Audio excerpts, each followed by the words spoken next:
Hey everyone, Dr. Sheniqua Johnson here, aka Sheniqua Inspires, and I am here bringing you more of my 3-tip video series.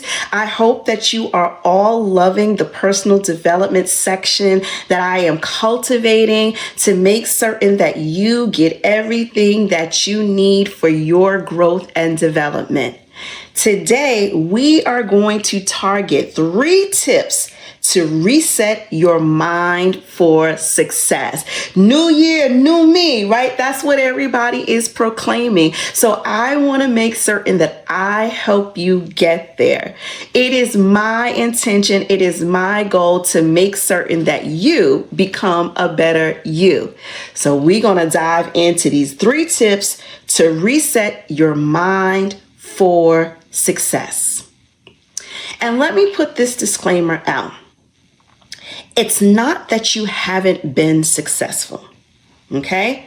I want to put that out there. Yes, we're doing this series targeting success, but it's not because you haven't been successful.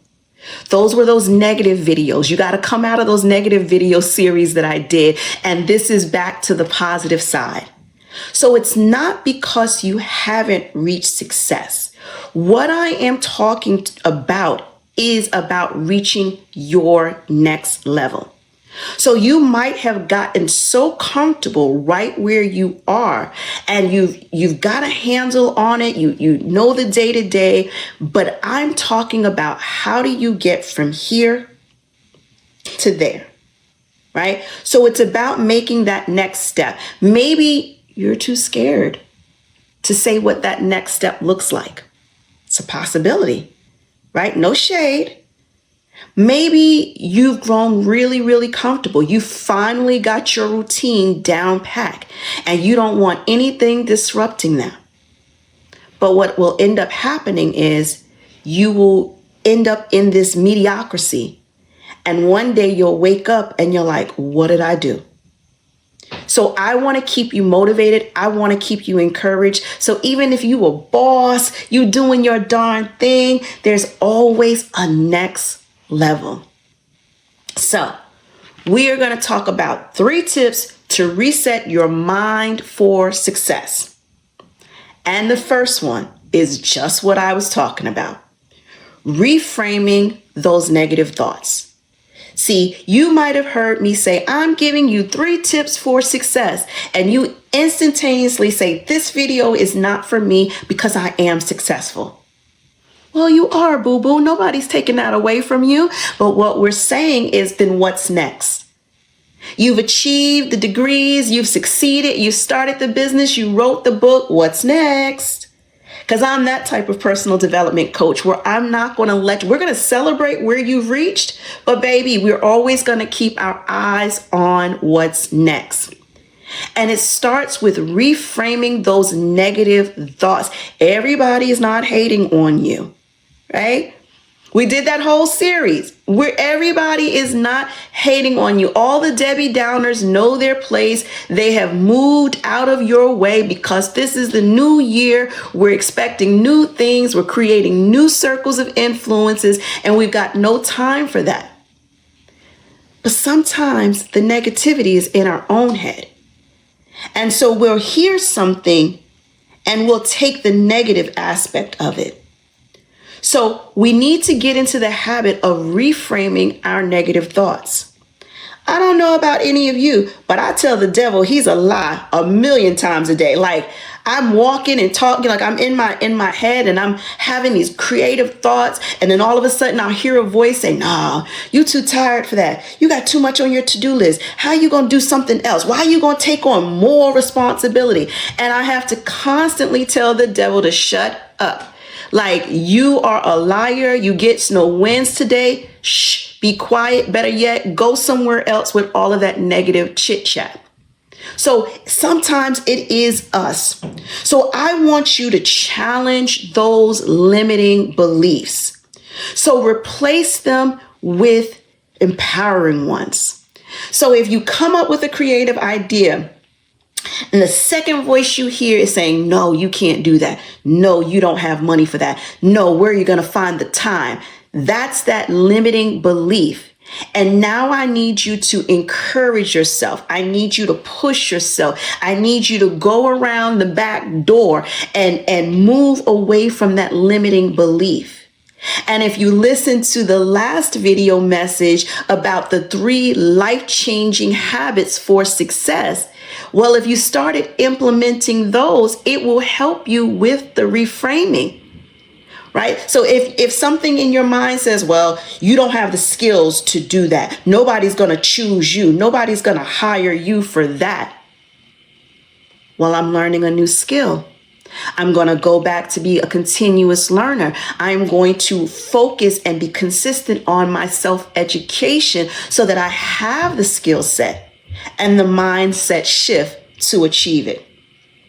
So that is the reframing. So when that voice comes up and says, I can't do this, you reframe it and say, I'm learning how to do that. Okay? And then I want you to focus on positive self-talk, because that positive self-talk is what's going to build your confidence. It's going to set the foundation for your success. And then it's going to get that mindset shifted. So now you're going to have that success-driven mindset. So get into the habit of building yourself up. Baby, I didn't know my own strength. I'm a strong woman. So you've got to empower and talk nicely to yourself. That was the first tip. The second tip is going to be a basic one. But when you skip this step, you can tell the difference. So number 2 is going to be practice gratitude daily. It's basic, right? But again, it's the foundation. So having an attitude of gratitude every single day. So imagine finding something to be grateful for, even when it's a bad day, even when, life is life. And can you find something to be grateful for? I remember when I was on the plane traveling from the Philippines, and I was sitting next to a lady. And somehow we get, well, not somehow, I know how. We get into this conversation, and next thing I know, I'm giving her life coaching tips to give to her godson. And she's telling me a little bit about her godson and some of the struggles that he's had since his youth, being, in and out of jail, being on drugs, struggling with depression. And as she's sharing these things with me, she's telling me her hopes for him. So she wants him to, to be successful on the job, go back to school, to do this, to have all of these good things going on in his world, according to her. And I mentioned to her, and I said, well, when is the last time you told him that you were proud of him just because? And she tells me, she says, when I'm talking to him at the end of the day, he's like, well, I didn't do drugs today. And she's like, duh, you're not supposed to do drugs. Like, what else did you do? Like, what accomplishments did you achieve? And I asked her, I said, again, when was the last time you applauded him for just being? Because in his world, where he currently is situated, not doing drugs today is a big deal. And I told her, I said, you and I don't know that world of being addicted, of being conflicted with this internal battle. And if today he didn't do drugs, that's his big thing. Right? That's his big thing. So I was explaining to her to show a little accolades, a little applause for that, because that is a big deal for him. And so, and she was like, wow, I never saw it in that way. And I said, yeah, I can't attest to being in a struggle with drugs, But baby, I know depression. And I know how I act and how I behave when I'm depressed. And if I got in the shower that day, oh, I'm hashtag winning. So it's about how can we find something.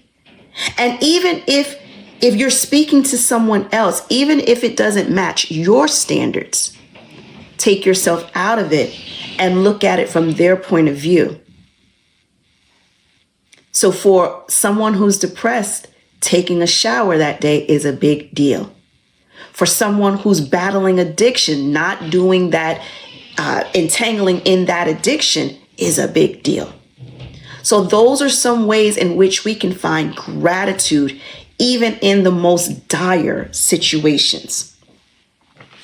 We want to make certain that we are finding the good. I like to call it like that Pollyanna. If you haven't watched that Disney movie Pollyanna, it's a must see. But make sure you get the old school one, not the new school one, the old school one. But finding the good in the day is good exercise. It's good exercise to build those muscles of our confidence. That's literally how you find your inner strength, by finding the good in the day. So you can start your day by listing the things that you are grateful for. You can even end your day with listing the things that you are still grateful for. Maybe something new occurred that wasn't on the morning list. But getting your day started and concluding your day with a heart of gratitude is going to shift your mindset. It's going to reset your mindset for success. Gratitude also attracts abundance and success. So it's like a magnet. So it's good exercise and it's a magnet for success. So let's do our quick recap. Let me take a sip of my water because we got to stay hydrated. So our quick recap, we're giving 3 tips to reset your mind for success. The first one was to reframe those negative thoughts. Number 2, practice gratitude daily. And now, number 3, I think number 3 is probably my best one. It's the one that I can do in my sleep. Literally. The third tip is to visualize your goals. Let me tell you, since I was a little girl, I've had a very vivid imagination. That's a story for another time. But I literally go to sleep imagining what life in that next level will be like. Oh, the house, the car, the pool, the beaches, the traveling. Like, what does your next level look like? And so what if it's wild and it's going to take you a long time to get there? Sit in it. Visualize it. Dream about it. Because what that's going to do is it's going to reset your ability. You're going to be able to visualize. And when you're visualizing, I want you to visualize every aspect. Like, tell me what you're wearing, what kind of perfume you got on, what does the sun feel like, how many degrees is it, what time of the day is it, where's the location. Like, I want you to be so super specific when you're visualizing. And those details, you can even get down to, what do you hear? Do you hear the waves? Do you hear the birds chirping? Do you feel the winds blowing? Like, that's how detailed I want you to get when you are visualizing your goals. This practice is going to strengthen the belief in your abilities. When you have something to hope for, it does something for your inner strength, right? You unlock the door. So now that when you can see it, you literally start believing it. So you strengthen your belief in your own abilities, and it keeps you motivated to achieve that goal that's in your mind. So you keep pressing towards the mark because you literally can see it. So those are my 3 tips to help you to reset your mind for success. And I promise you, whichever level of success achievement you are on, if you practice these tips, it's going to move your feet one step closer. So until the next video, you all be abundantly blessed. Take care. Hi everyone, Dr. Sheniqua Johnson here, aka Sheniqua Inspires. I warmly extend an invitation to each of you to explore my website, Sheniquainspires.com. Here you can discover a wealth of inspiration through my books, or whether you're seeking to unlock your peak potential with my personalized accountability coaching, or searching for an inspirational speaker for your next event. I'm here to assist you. Let's connect and discuss how we can work together to achieve your goals. Goodbye for now.